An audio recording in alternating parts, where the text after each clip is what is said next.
Assalamualaikum warahmatullahi wabarakatuh. Perkenalkan, nama saya Bella Safitri dari Sistem Informasi A1 semester 6. Di sini saya akan menjelaskan tentang jawaban UAS dari mata kuliah Audit Sistem Informasi, di mana pertanyaan dari soal pertama yaitu jelaskan apa itu audit sistem informasi, fungsinya, beserta peran auditor di dalam pengembangan sistem audit tersebut. Nah, jawabannya audit sistem informasi itu ialah proses pemeriksaan terhadap sistem informasi untuk memastikan sistem tersebut berjalan dengan aman, efektif, dan sesuai dengan aturan yang berlaku. Selanjutnya, fungsi audit SI itu yang pertama ada memastikan keamanan data dan sistemnya. Yang kedua, menilai kepatuhan terhadap kebijakan dan peraturan. Yang ketiga, mengevaluasi apakah sistem sudah efektif dan efisien. Yang keempat itu menjamin keakuratan dan keandalan sistem informasi. Yang terakhir, memberikan saran perbaikan jika ditemukan kelemahan. Peran auditor. Nah, auditor di sini tidak hanya memeriksa sistem yang sudah jadi saja, tapi juga ikut terlibat sejak awal pengembangannya. Langsung saja, yang pertama itu perannya adalah memberikan masukan sejak tahap perencanaan. Yang kedua, menilai rancangan sistem agar sesuai standarnya. Yang ketiga, memastikan sistem diuji dengan baik sebelum digunakan. Yang keempat, melakukan evaluasi berskala saat sistem sudah berjalan. Lanjut pertanyaan kedua, jelaskan apa saja pengendalian audit sistem informasi dan resiko apa yang terjadi di dalam auditing.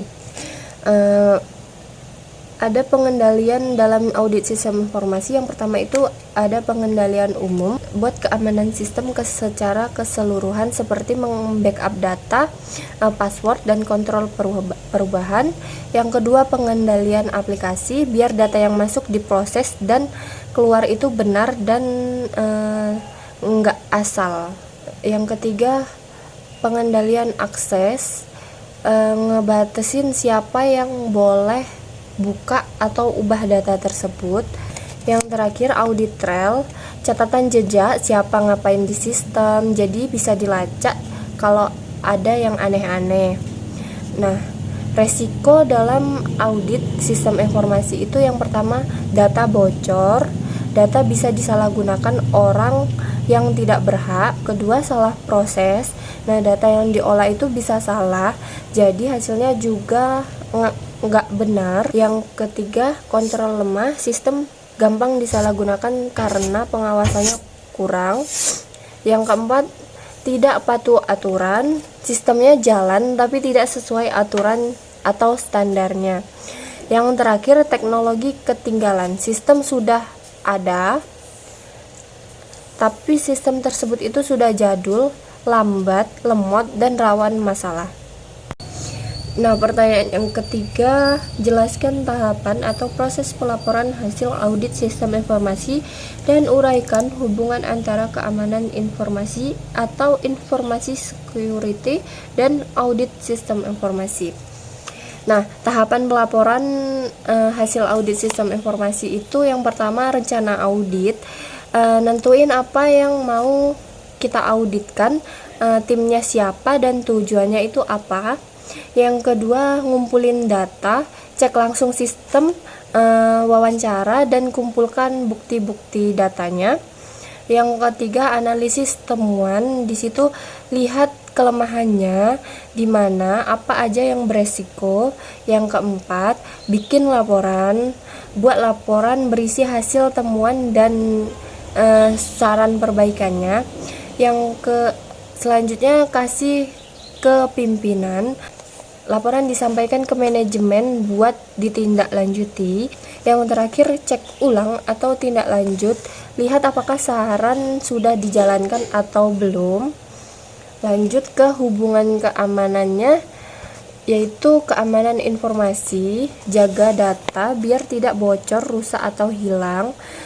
Audit sistem informasi itu mengecek sistemnya aman atau tidak. Jadi audit itu dibantu untuk mengecek keamanan biar tahu sistem kita aman atau masih ada celah. Kalau nggak diaudit, bisa-bisa celah keamanan nggak ketahuan sama sekali. Selanjutnya pertanyaan nomor 4. Dalam audit sistem informasi akademik di universitas, ditemukan bahwa proses backup data hanya dilakukan setiap 3 bulan sekali. Analisis resiko apa yang timbul dan apa rekomendasi Anda? Nah, jawaban saya, resiko dalam backup data itu 3 bulan sekali. Yang pertama itu data bisa hilang banyak kalau sistemnya rusak. Yang kedua, aktivitas kampus bisa terganggu karena datanya nggak lengkap. Nah, yang ketiga, mahasiswa itu bisa kecewa karena data nggak aman di dalam universitas itu. Yang keempat, balikin data butuh waktu lama dan bisa makan biaya yang sangat besar. Lalu, saran atau rekomendasi perbaikan dari saya yaitu backup lebih sering, minimal seminggu sekali, idealnya tiap hari. Pakai sistem otomatis biar nggak lupa atau kelupaan. Simpan backup di tempat lain, misal di cloud. Yang terakhir, coba balikin data secara berskala buat ngecek backupnya benar atau tidak. Selanjutnya ke pertanyaan kelima. Sebuah perusahaan mengalami serangan ransomware. Sebagai auditor, jelaskan langkah-langkah audit yang Anda lakukan untuk mengevaluasi kontrol keamanan yang ada.